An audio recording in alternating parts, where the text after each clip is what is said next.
desperately need to get together and let our voices be heard. This is Buffalo What's Next. I'm Jay Moran. I'm Bridget Jaipal Valenza. I'm Dave Debo. And I'm Thomas O'Neill White. After May 14th, how can we afford not to talk about race? About education, about segregation, about humanity. Since the dawn of this nation, racial violence has existed. The way we have designed our society has a big hand in what occurred in that Tops Market. The suburban area, everywhere. We must work and teach our children. We need to make sure that we put more funding in our programs that help prevent gun violence and more money into art. If we're going to have some real healing, we've got to have space to tell some uncomfortable truths. And this is Dave Debo. Today on the program, Steve Stoute is with us. He's the president of Canisius College. Yes, they are, as we know, obviously a Jesuit institution with everything that means, and we'll talk about that through the course of the program. But he is only the second lay president in that institution ever, and he's also the first man of color to lead Canisius in its 150-year history. He's really kind of taking the helm there at a time when, obviously, higher ed has seen its challenges, dwindling enrollment and deficits, and he's laid out a little bit of a vision that includes much more engagement with the community on some of the issues that we've talked about here on this program, obviously. The idea of social justice, some of the ideas of environmental or economic challenges. All of those items were a part of his inaugural speech, and we welcome him for the entire hour today. Steve Stoute is here, new president, Canisius College. Thank you so much for being here. Thank you, Dave, for the invitation and opportunity to engage in this conversation with you. I really think the more I look at the stuff that you've said during your first 9 months here, that it was kind of important in the introduction to mention the Jesuit heritage, the idea of service. Mm-hmm. That is ingrained in your agenda, is it not? Yes, it is. That is who we are as a Catholic Jesuit urban institution. Right, and the Jesuits for 5 centuries have been about being men and women, being persons for and with others. And it starts and ends with other-centeredness. How do we elevate, support, empower other people through our leadership, through our education, through our commitments? That's what it means to be a Jesuit institution, and Canisius is proud to be one of the only 27 Jesuit institutions here in the U.S. And part of that, too, I imagine, is not just the civic engagement idea, but the idea of access and diversity. Yes. And so when we think about who we are as an institution and our commitment to all people and our commitment to our society, we think about how do we create this transformative opportunity for others, particularly those on the margins, particularly those who've been left out of success and prosperity. And one of our Jesuits from out in Los Angeles, Father Greg Boyle, who runs Homeboy Industries out there, the largest gang intervention program in the world. He was on campus shortly before my inauguration, 2 days before, for a lecture. And Father Boyle said, our obligation is to go to the margins so often and so much that we obliterate them. The margins no longer exist. And that is what it means to be Jesuit. That's how we think about our work at Canisius. So a lot of that then is increasing access, but it's happening at the same time when higher education is facing stressors. How do you look at tuition and meeting your financial obligation and at the same time increasing access? Because part of the equation that I would see is high cost is a barrier to access. So you've got a pressure that's saying, make your money because you need it. At the same time, you have these Jesuit mandates or mission to increase your access and increase your diversity. Is there a relationship there or even a struggle there between affordability and access? No, that's a great question, and there is a tension that exists between the two. You put it better than I did. Tension, I like that. Yeah. And we have to we have to work within that framework and resolve that tension in a way that best serves all of our students. So on access, that's why we made the decision to eliminate standardized tests in our admissions process for undergraduate students. Right, because that is, the data tells us, that is one of the highest hurdles to a college education, is students, very competent, very capable, students with great potential. They often think college isn't for me because I don't sit and I don't take a test well. And we know those tests don't measure the ability of a student to be successful in college. They measure how well you can take a test. Is part of your rationale there the idea that the SAT and the ACT have cultural biases? That is part of it. That is certainly part of it. But we also know that students from underfunded communities, also students with intellectual challenges, also don't perform well on those tests. They don't tell us. The tests do not tell us who the student is and what they bring to our community and their potential to be future leaders in our society. And that's what we're interested in. So you must have had to change the process to somehow, I'm thinking, emphasize personal interviews or essays. What takes the place of the standardized test? A number of things. So we are developing and revising our holistic admissions process. So it is an additional essay. It is an interview with a faculty member or an alumnus of the institution.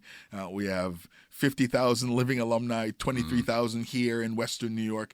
So we have alums who understand what Canisius is, what Canisius can be, who want to engage with our prospective students to talk about, is this the place that will help you find your purpose and passion?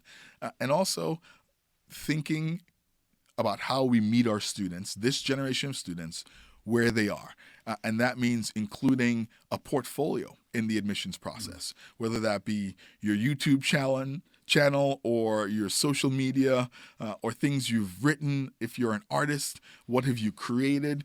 How can we best learn about you as a person and what you bring to our community? And that's what holistic admissions means for us. Has it made a difference? Do you have any metrics that say your student population is now at least on the road to being more diverse because you've discarded the standardized test?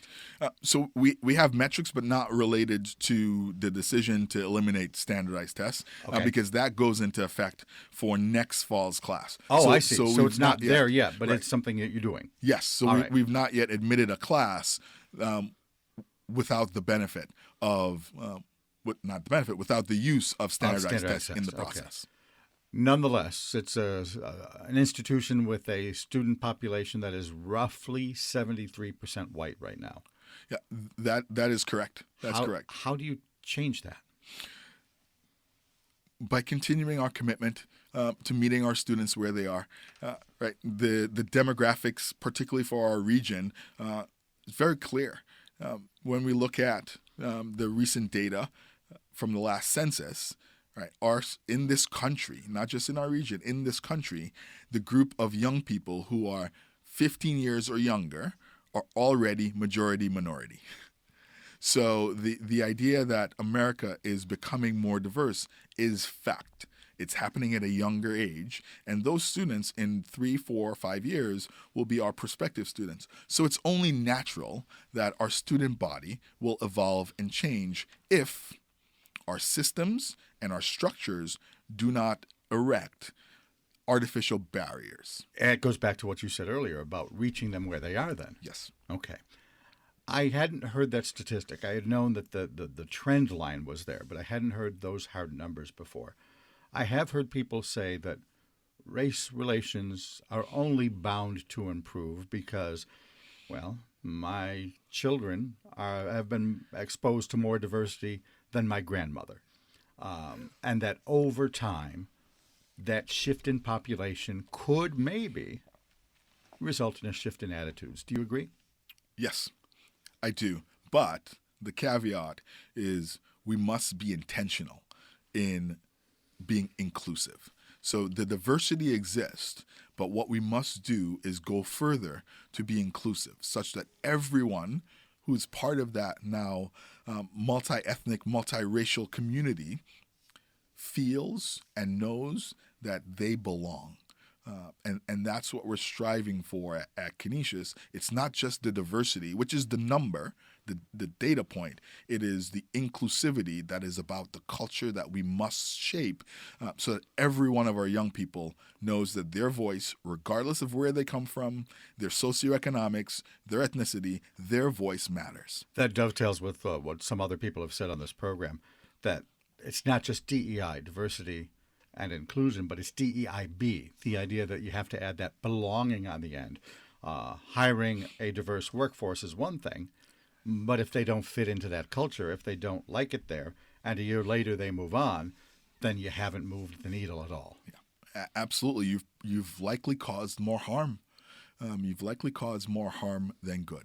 And that's belonging is something we talk so much about. And you talk about hiring. That's another thing for us. As we are in the process of planning for our next strategic plan that will guide the college for the next 5 or 6 years, we talk about that. Because as our students and our student body becomes more and more diverse, it's critically important that those students see in themselves a reflection of who they are. Right? So how do we think about hiring faculty and staff who reflect this changing demographic among our students? I get that the Jesuit mission certainly includes a mandate to immerse yourself in the community. But I wonder if part of that doesn't end up being at cross purposes, because the Catholic Church is predominantly white, isn't it? It is here in the U.S. Okay. It is here in the U.S. Is that an issue? Is Catholicism the root from which most people recognize or at least discover Canisius because you are a Jesuit institution? No, I think it's interestingly enough, I think people understand and know and connect with what it means to be Jesuit from an academic sense, right? Our Jesuit institutions, we lead with academic excellence. When you look at the list of 27, they are profoundly transformative institutions who pride ourselves on academic excellence. So I think people come to Canisius and come to familiarity with us because of our Jesuit heritage. So to them, it means social justice more than a religion. Yes. Okay. And they learn, our students and their families and communities learn about that Jesuit ethos, that Jesuit ethic, which is, yes, connected to our faith, but it is one of the things we talk about in terms of our Jesuit values is being contemplatives in action. It is about action. It is less about what we say. It is more about what we do. And how do we do that in a way that serves as many people as possible? Right. One of our Jesuit forebears said, "Ours is a faith that does justice." So this is about justice. Jesuit and justice are synonymous. Right. Similar words there. Obviously, the Latin root. From what socioeconomic strata does your student population come? You mentioned earlier that you don't necessarily have metrics yet on the lack of standardized testing, but is there a way we can characterize the student body with some number other than that 73% white? Yes. So there, 28% of our students are Pell eligible, right? And that's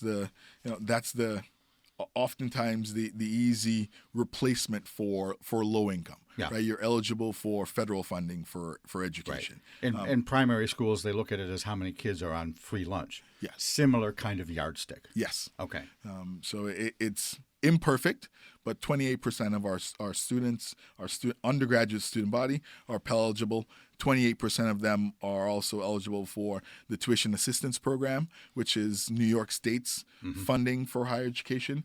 So their family income is below $80,000 is the threshold now for TAP, and fortunately, a number of our state legislators in New York State are thinking about and talking about lifting that threshold to make higher education in New York State more affordable for our young people, because a family income of $80,000 doesn't go very far. And so it's critically important for us as a state to commit to the value of higher education by helping families be able to afford, which is one of your earlier points, afford higher education. 28% of our undergraduate students are first-generation students, first in their family to go to college, which that's what Canisius has been for 152 years.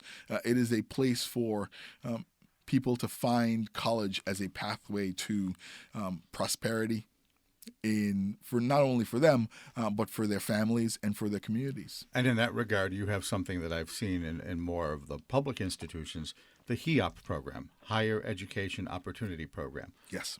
Something that I, quite frankly, until I researched for this program, thought only existed at the SUNY schools. Describe it at Canisius. Now, the HEOP program, again, this is a commitment from our state to make education available and affordable for young people and families who absolutely need it. Those on the margins, and for us, we have capacity for 89 HEOP students, and it's a program that's been around at Canisius for over 4 decades. And we have 55 in the program now, and those students get additional support and services to help them navigate through the college process, because it's intimidating. As a first-generation student myself, it's hard. My first semester was my most difficult one because I didn't have someone to rely on to talk through how do I navigate these challenges? How do I put my best self forward in light of all of the time demands and all of the academic pressures and the social pressures that come with being a college student, because I didn't have someone in my family who had that experience. After our break coming up, I did want to get a little bit more into your personal story, and certainly the idea that, yes, first-generation student. And I know that to some degree athletics was also your path into where you are now, the idea of higher education. So we'll go there in just a little bit. Want to put a pin in that. But if we're talking about SUNY programs and HEOP, I wanted to look at the contrasts between the two. About 2-3 years ago, maybe even longer, Governor Cuomo basically made tuition free at any SUNY schools are now all tuition free.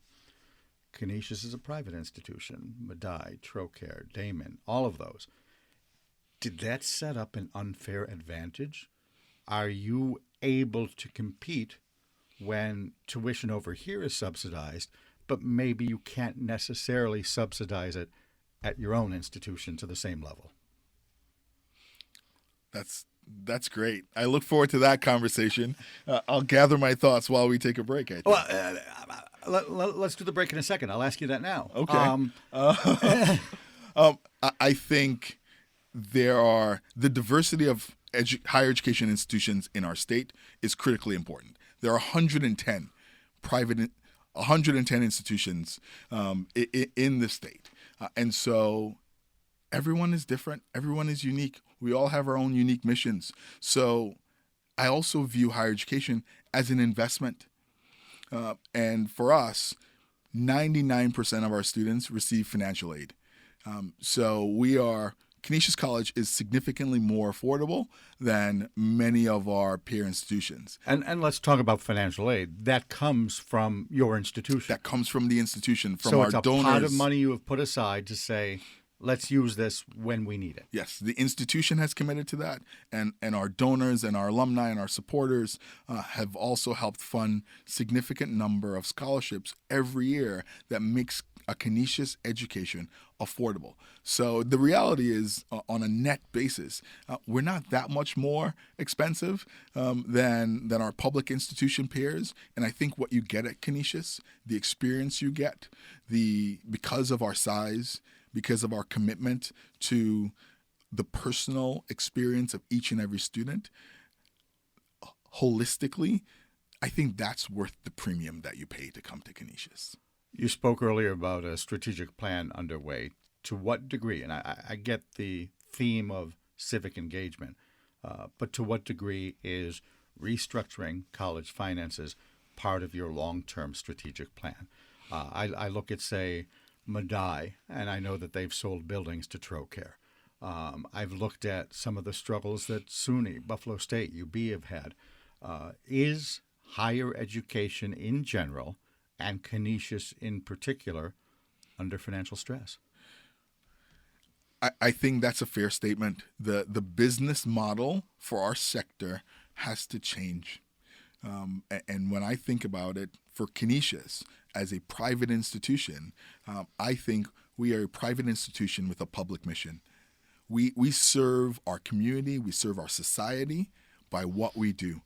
And our sustainability, our long-term prosperity is critically important, not only for Canisius, but for Buffalo, for Western New York, for New York State, and for this country. But we have to change the business model. In other countries in the world, they've already figured this out.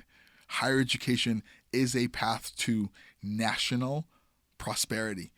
And we as a society, as a country, must invest in U.S. higher education and not put so much of the burden on our students and their families through debt. So I think what I might have heard underneath there is more government aid. I don't want to put words in your mouth, but is that the solution? Your predecessor faced, I think it was a $40 million deficit. Does government help erase that? Does government have a role in this new paradigm that you just said is probably required? I think your last statement is where I would come in. I think government has a role. I think our institutions also have a role and an obligation.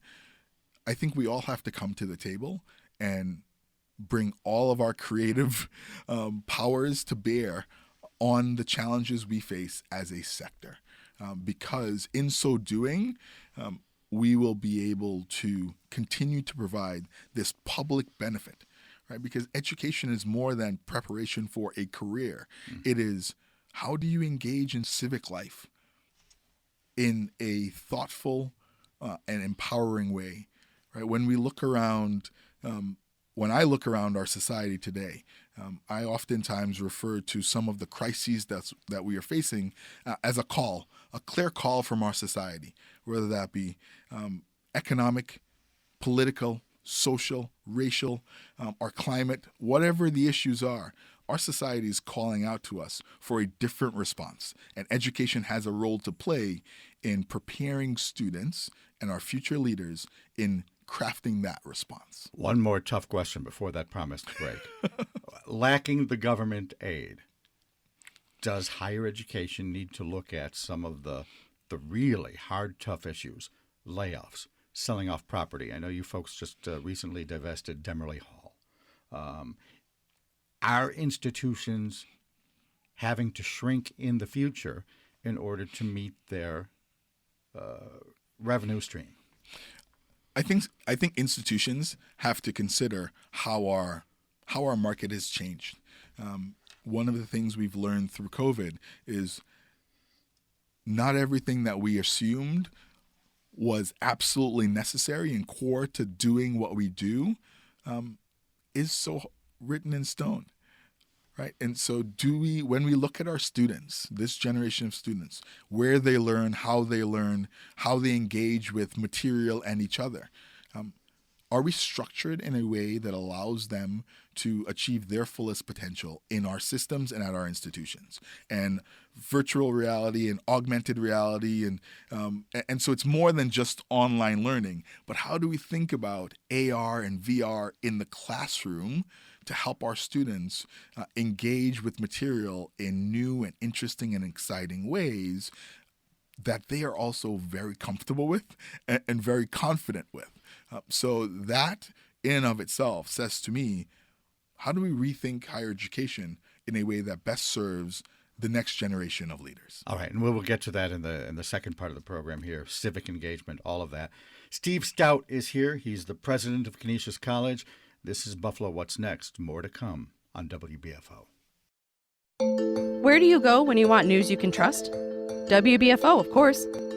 And when you just want to catch up on the day's news, you can go to the WBFO Brief Podcast.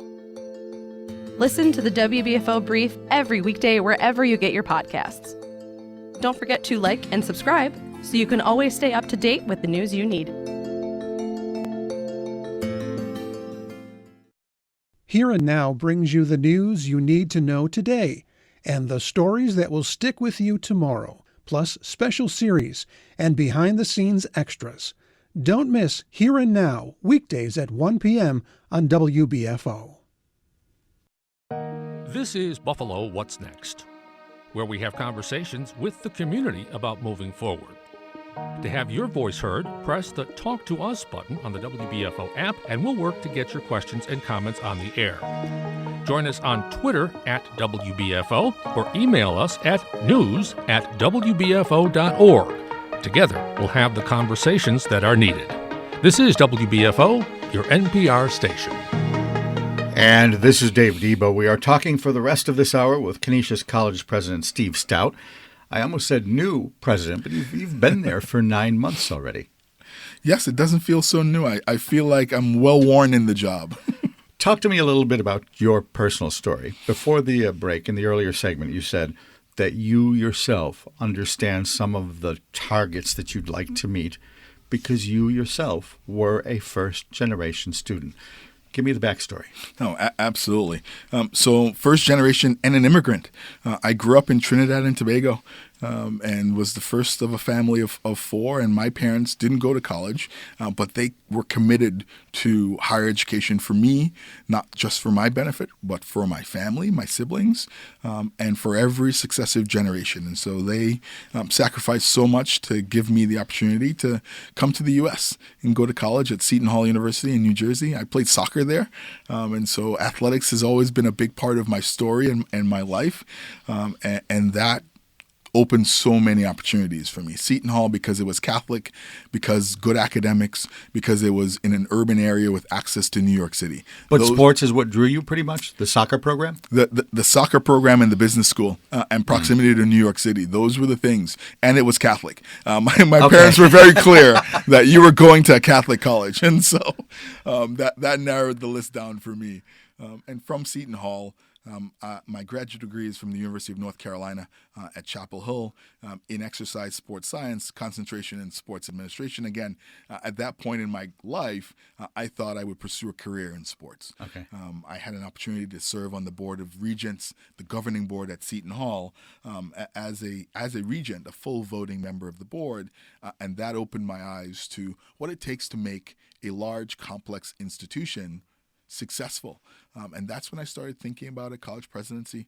And I've had great support from mentors throughout the years who've said, we think you are capable of doing this, and here's how we can support you. And that led me to the University of Pennsylvania, where I got my law degree. And was there not somewhere at the Seton Hall experience sort of a mentorship program that said we need to take athletes and develop them with a certain amount of leadership skill?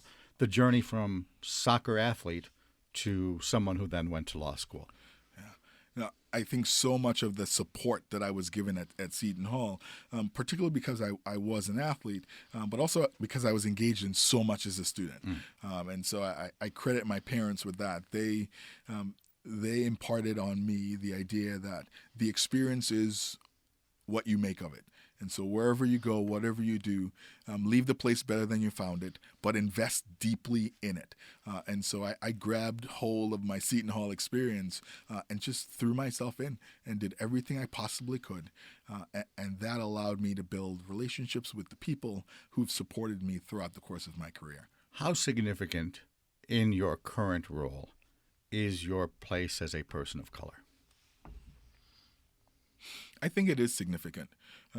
I think it is significant because it signifies to not just our internal community at Canisius, but to everyone, what the institution represents and how we think about our place in the world.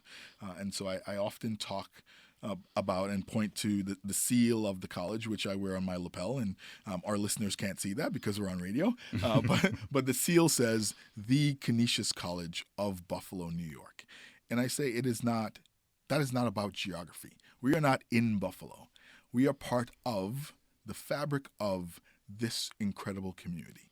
And that means something.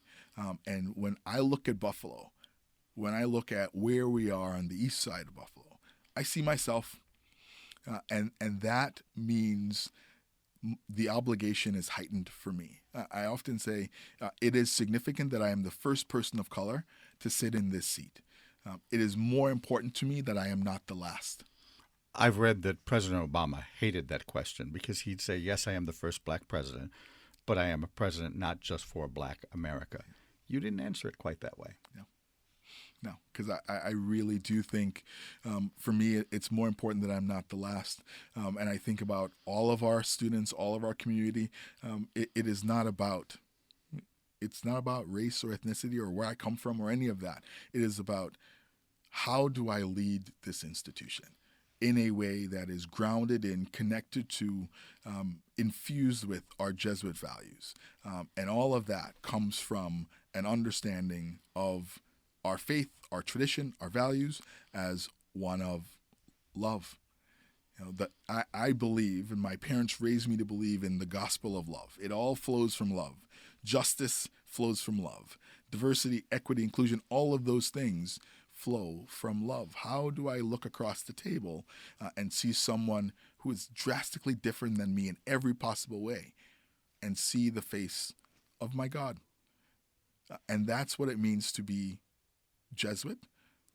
That's what I think about when I lead this institution, is how do we help create a community on campus and its surrounds where everyone we encounter, we serve them from a place of love. And that has a lot to do with why this year I talk about RISE and our opportunity as an institution and a community to rise to meet this moment. And we'll talk about RISE in just a second, but you did mention the East Side.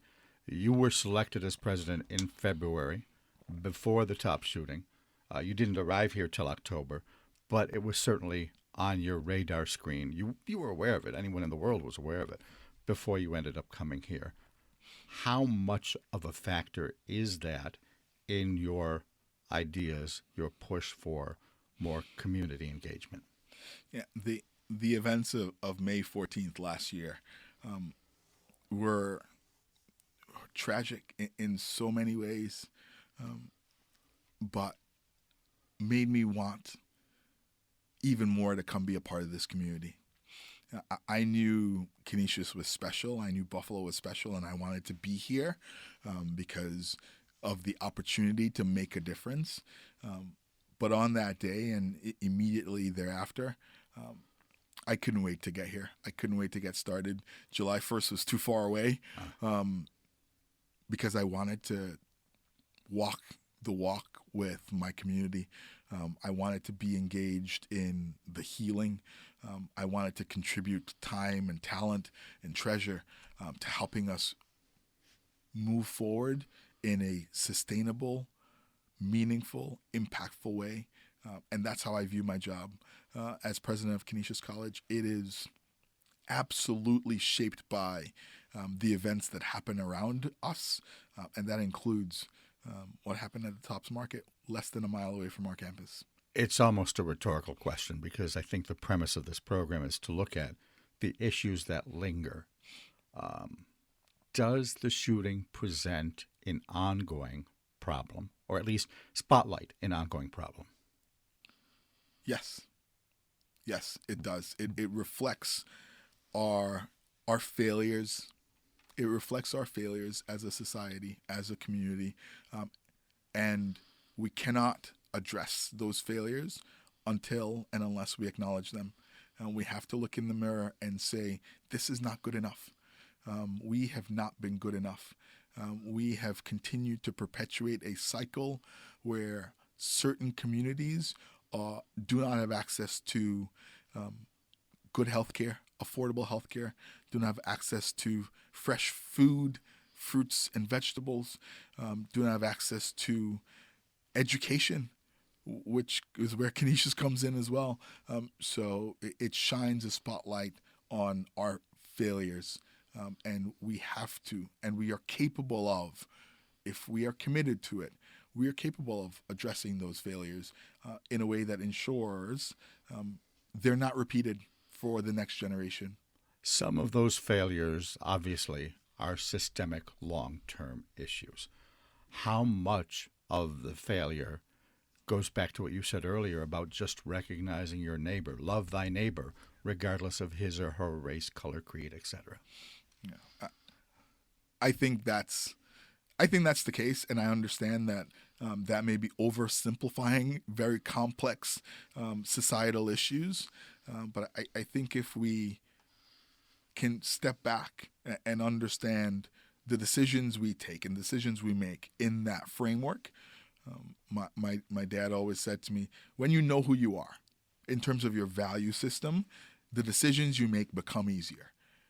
Because you look at them through the prism of, what do I value?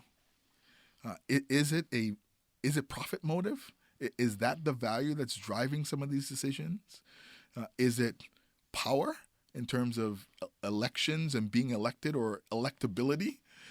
What is driving some of these decisions? If it is a value for my fellow man, my brother, my sister, my neighbor, if it is a value for our societal good, which in some cases requires selflessness, it requires giving up the thing that may be best for you as an individual to put forward the thing that's best for the greater good. If those are the values, then we will start to make decisions in a way that will lead us down that path. And so we won't have food deserts. We won't have situations where a cross-section of our community of color or any other characteristics are locked out of education or employment or access to transportation or healthcare. Those things, we still have to work on solutions in and of themselves. Thinking about others first will not solve the issues, but they will lead us to engage in conversation and put forward solutions and ideas that will get us there. I don't want to paint the South with too broad of a brush, but you did go to the University of North Carolina. North Carolina is below the Mason-Dixon line. Talk to me about racism. To what degree have you ever been discriminated against? That's part of my life. That's part of my story. And whether it's in North Carolina or anywhere else I've lived, I accept that people see me and they see me through the lens of their experience. I have young children who are interracial, and I am always very mindful of how they are viewed, more so than how I am viewed. And I try to remind myself. Tell me more about that. What do you mean? I'm an interracial marriage, and so my kids are mixed race. And does that present a unique set of problems for them? I think it presents challenges for them. Unique, no, because they're becoming more and more prevalent. I think when we look at data, oftentimes, now on forms, there is the box 2 or more races, and so that's the beautiful thing about this melting pot of America is that our children will be so different than even my generation, and that's exciting.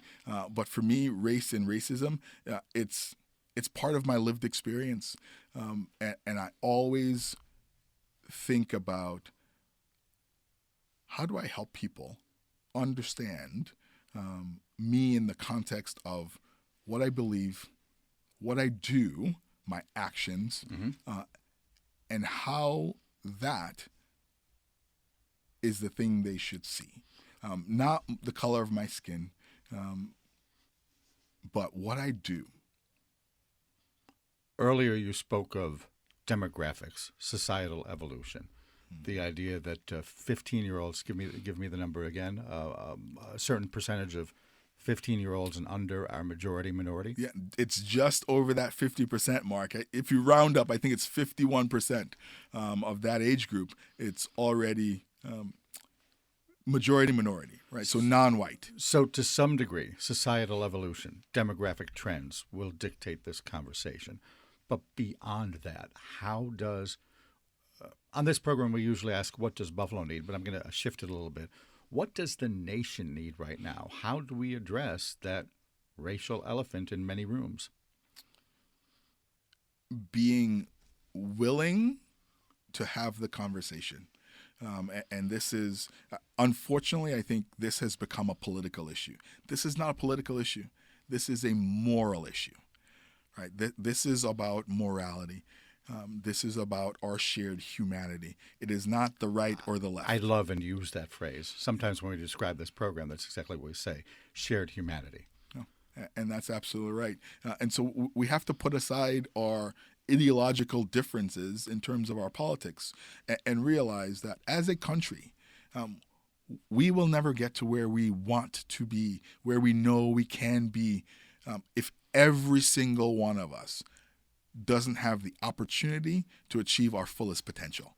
And so it doesn't matter what you look like, white, black, Latino, Asian, none of that matters. You deserve human dignity, right, which again comes from our faith. Each and every one of us has an inherent dignity as a human being. You deserve the opportunity to achieve your fullest potential.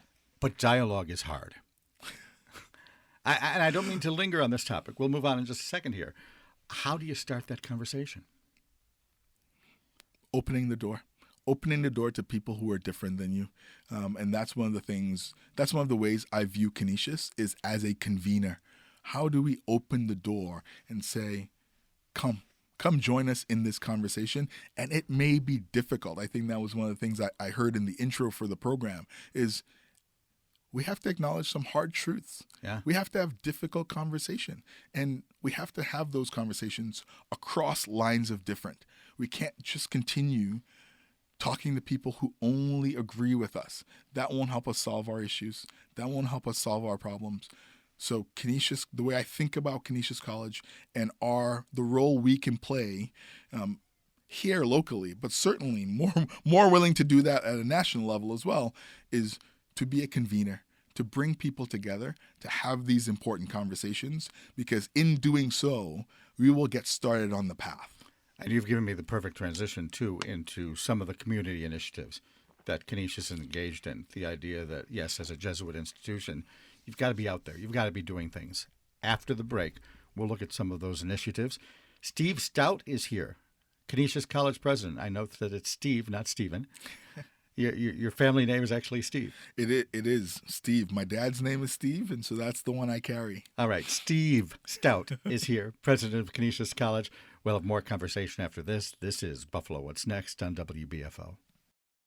On Fresh Air, you'll hear from people who really make you think, like astrophysicist Brian Greene explaining the scientific theory that our universe is just one of many. And the image that I like to have in mind is, imagine that our universe is like one slice of bread in a much grander cosmic loaf, with the other slices of bread being other universes. No subject is too big for Fresh Air. Join us.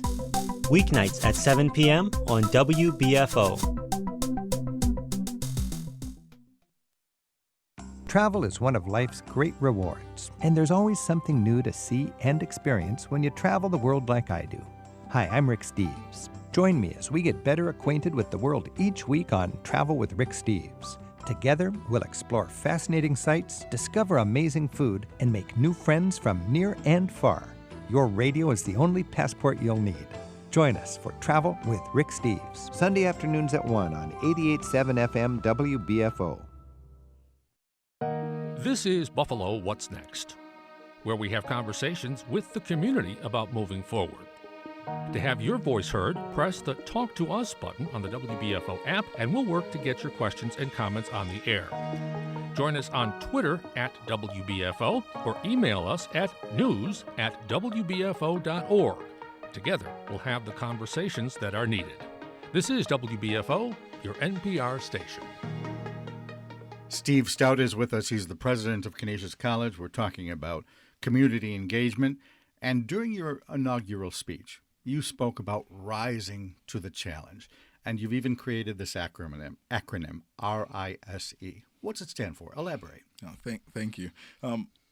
the team at Canisius asked me to reflect on this inaugural year and offer a theme that would guide our work. And like we talked about earlier, that was in the context of, for me, the events of May 14th. And so RISE for me and for us as an institution means to renew our commitment to justice broadly defined, to inspire a new generation of leaders who will not accept the status quo.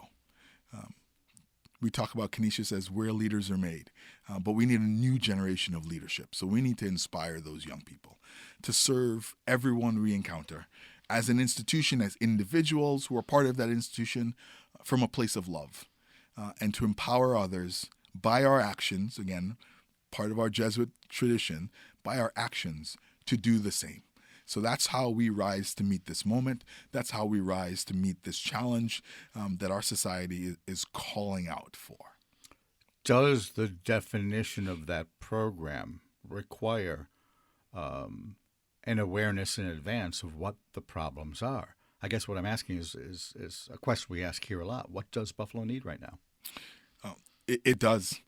And we think about that in a very specific way, and that is through the community, right? And so in many ways, historically, service to community is shaped by what the person giving the service wants to get out of it.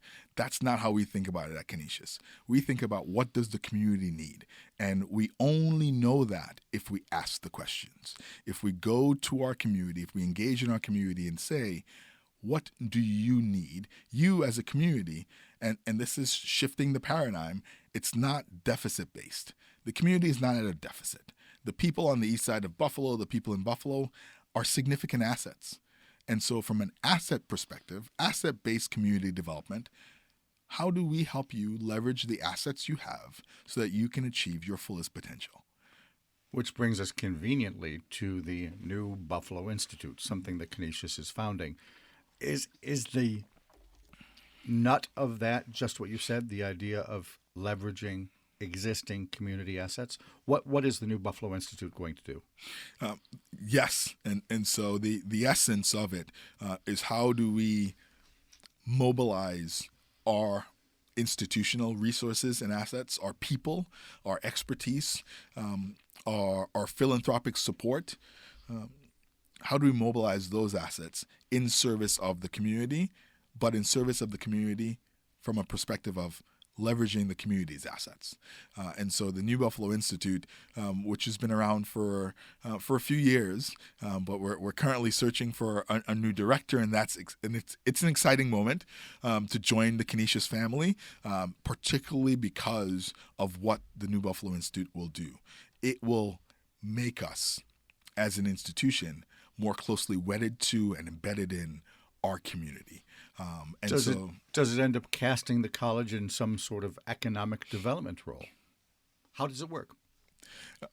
I think the initiatives that will flow through and from the New Buffalo Institute, I hope they will serve that role, economic development. I hope they will serve the role of opening the door to Canisius for young families who don't have a familiarity with us.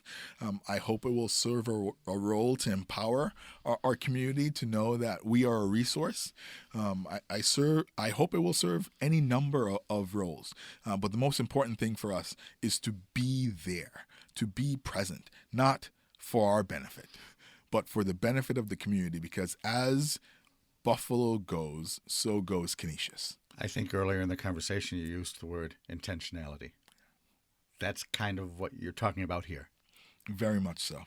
Very much so. Not in a very strategic way. Being intentional in how we invest in our community, because we know the data is very clear on this.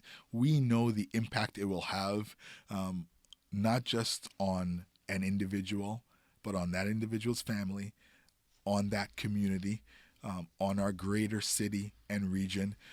And so one by one, we will do this work because it is important to Buffalo, it is important to Western New York, and it's important to Canisius. Educational institutions obviously do scholarship and research. Is the Institute in any way a think tank? I think of the University of Buffalo, and I don't want to compare the two of you in the same conversation, but they have the UB Regional Institute, which has done a lot of studies about how the region is governed. Is this new Buffalo Institute in any way think tanky, if that's a word? Well, I'm going to make up a word as well. I don't. Because then it won't look so bad when I did. You're right. I wouldn't say it's a think tank. I would say it's an action tank. So we are about action, and so certainly there will be scholars and research to help better understand and inform our decisions and the work we do. But we are, as a Jesuit institution, about action. And so we will get out in our community. We will roll up our sleeves. We will walk side by side with our neighbors in helping to do the work that addresses some of the systemic challenges that we talked about earlier today. One of the other things that is kind of on the portfolio, or in the portfolio, is your Borders and Migration Initiative. If we're talking about diversity, we can't just look, obviously, at the east side. The latest census for the city of Buffalo showed that it was the influx of refugees that actually helped us keep from having a population decline. Tell me about the Borders and Migration Initiative. What is it? So, I mean, the data point you raised is a really good one, and that's one of the things that I love about Buffalo. It is such a diverse community, shaped by some of those immigrant communities. And I often talk about one of the greatest assets for Canisius is we are one of a handful of institutions in the U.S. that exist on an international border. We don't often think of our northern border as an international border, but it is. Just for so much granted. Right. And so that's a great asset for us as an institution, and we need to continue to talk about that. But the Borders and Migration Initiative is such important work because it resonates with our mission, and it is really about helping our students and our broader community understand the challenges posed, we'll say at our southern border. The humanitarian crisis that exists there, and our obligation, again, in thinking about our neighbor, not just our neighbor on our street or in this community, like you said, our neighbor in a global sense, and how do we, from our positionality, how do we address that humanitarian crisis in a way that respects the dignity of our neighbors to the south? So this effort is specific to the southern border, pretty much. Okay. And so our faculty, Richard Reitzma, who leads this up, has been incredible in his commitment. I know we are partnering with the Keno Border Initiative this semester to take a group of students down to the border to engage in the work, not to observe, to engage in the work. To lend their time and talent and energy to supporting their brothers and sisters at the border. Another rhetorical question, but I think I need to hear you answer it anyway. Forgive the preface. By concentrating on all of these specialized demographics, everything from the HEOP program to the border program you just spoke of, is there any fear or concern that you are by default leaving the rest of the population, your 73% white student population, behind in any way? Is that a struggle? Is there some tension there? It's a legitimate question. I don't struggle with it because I know, and our students bear this out, this generation of students, of young people, they are more socially conscious. And I've read somewhere recently that they're more activist, whatever that means, than any generation since the Vietnam War.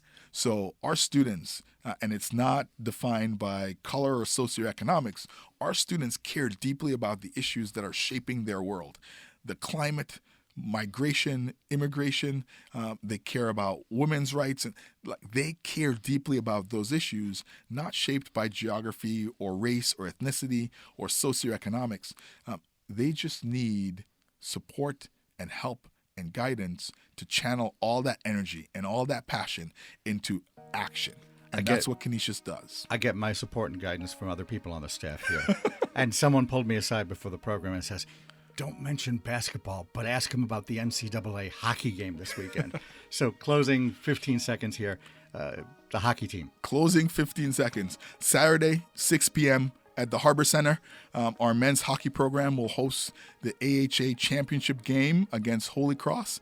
So Jesuit against Jesuit on the ice for a chance to go to the NCAA Division I men's hockey tournament. This is the first time in our history that we are hosting the championship game, and we are really excited about what the Ice Griffs are going to do on Saturday.